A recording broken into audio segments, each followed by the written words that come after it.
Have you ever wondered how to heat water in an off-grid shop, off-grid? Well, today we're gonna go over the shower that I built and how we heat that water. So sit back, relax, and we're gonna get right into it.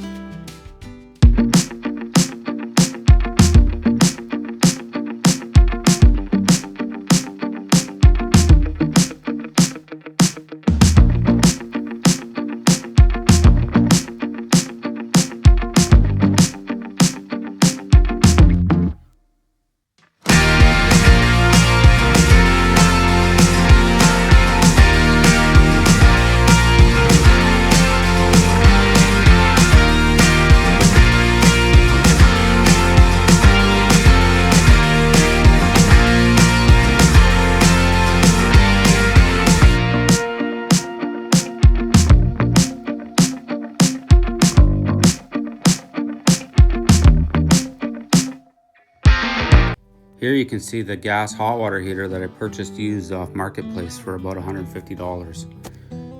Down below is the hot water circulating pump, which draws it out of the bottom of the hot water heater, pumps it over to the bottom line that goes through the wood stove.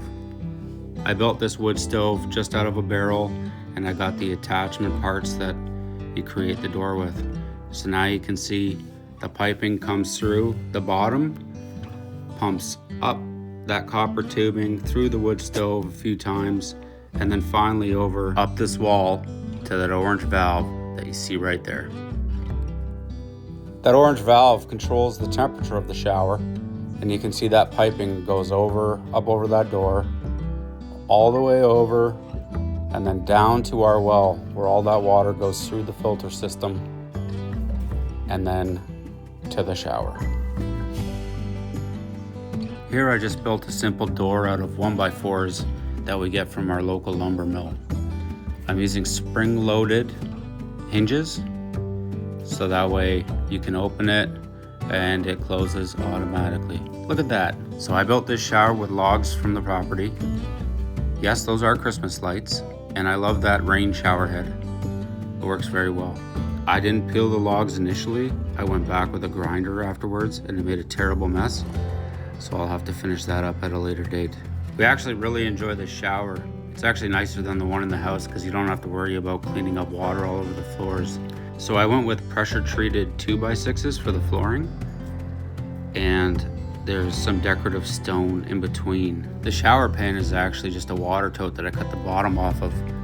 And in the center there's a drain. So it all just drains through this stone and then out the back of the shower. These shut-off valves is how you control the shower. So that bottom one there, it diverts it. Instead of going back to the water heater, it goes up to this one. You turn this guy on and it turns the shower on. And like I said earlier, you can use the orange valve add some cold in case it's too hot. And presto, you have an off-grid shower. So there you go, up to shut off the cold again. And in hindsight, I should have put these valves on the inside of the shower so you can control it all from in there, but we can reach out. And then once again, you got to shut that off. Oh, I guess not. We're going for a double take. And we're gonna shut it off. There we go. And then we got to shut this one off as well so that water flows back to the hot water heater. And there you go, guys. It's as simple as that. Have a good one.